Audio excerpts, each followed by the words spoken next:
exercise. While your feedback for his speech was very positive, some were disappointed he didn't go into more detail about the anatomy of a bicycle.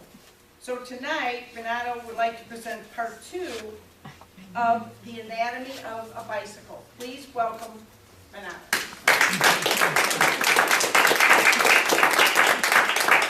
Hello, Toastmasters and honored guests. Last week I shared with you my voracious passion and desire to ride. I hope that I inspired you to go out and ride a bicycle. But when you go to the bike shop, there's a whole new lingo, and you need to know what the heck they're talking about.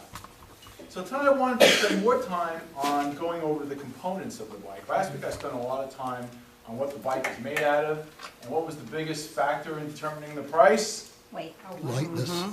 Weight. The lighter the bike, the more expensive, but it's also the most fun to ride. So first off, this contraption here is called a crankset. Sometimes it's referred to as a toe ring. Any guesses why? Because you stick your toes in it and Right, it hurts well, really bad. Toe is right by the gear, so it's called a toe ring. Now in the back, there's several gears. And those collection of gears are called a cassette. Now this particular bike has 10 gears. Does anyone want to take a guess as to how many speeds this bike is? 30? 21. 10 would be right, except I have not one toe ring in the front, but there are 2. Ooh. So that makes it a 20 speed. Now what's the big deal? 10 speed, 20 speed? Well, when climbing hills, it's very helpful to have a lot more lower gears. I do not walk up hills. I refuse to walk hills. I love to climb. So that makes it a lot easier with this bicycle. Now, I don't know if you folks can see this, but there's a contraption here, and this silver thing going on here. They are called derailleurs. Anybody want to take a guess as to what a derailleur does? Moves your chain. It moves the chain, very good. It moves it to the adjacent gear. Now that's a big deal because the quality of the derailleur dictates how well the bike shifts. And as we go up in price, not only do the bikes get Lighter. lighter, but the components get better and also lighter, which makes the bike shift better. And I can tell you this thing rides like a Lexus and shifts like a BMW. I love riding this thing. So the derailleur is really important. Now, do you remember bicycles years ago, like going back something like 20 years ago? Remember they had those little shifters right on the frame of the bike? You don't remember that? They had little shifters right here. Sometimes they were mounted down here. No shifters. So how in the world do you shift this thing? They're in your brakes. They're in the brakes. All right, here are my brake levers.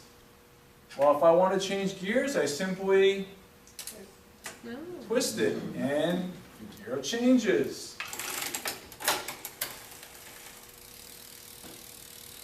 That's how you shift the gears. So the shifters are also important.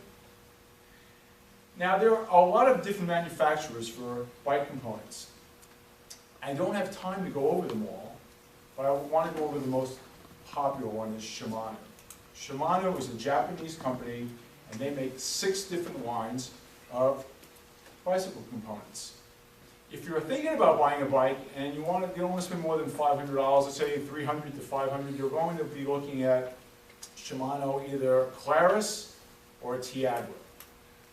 They're fine sets. I mean, again, as you move up, the quality of the components just get a little bit better, and they also get a little bit lighter. If you go from, say, $700 to about $1,200, you're looking at Shimano 105. That's the real workhorse of Shimano. Now, again, there are other companies that make bike components. There's SRAM, there's Campagnolo, there's a few others, but without a doubt, Shimano is the most popular. Now, this bike happens to be equipped with Ultegra. And I was surprised when I did my research that Ultegra is one step below their professional line of Dura-Ace. The main difference between the components on this bike and the Dura-Ace is simply the weight. The quality of the components are the same, but the weight. The Dura-Ace is 258 grams lighter than the components on this bike. And this bike is pretty light. I mentioned last week this bike weighs 17 pounds. Now, in case some of you think I'm making a really big deal over weight, I want to ask you all, you've all climbed stairs, right?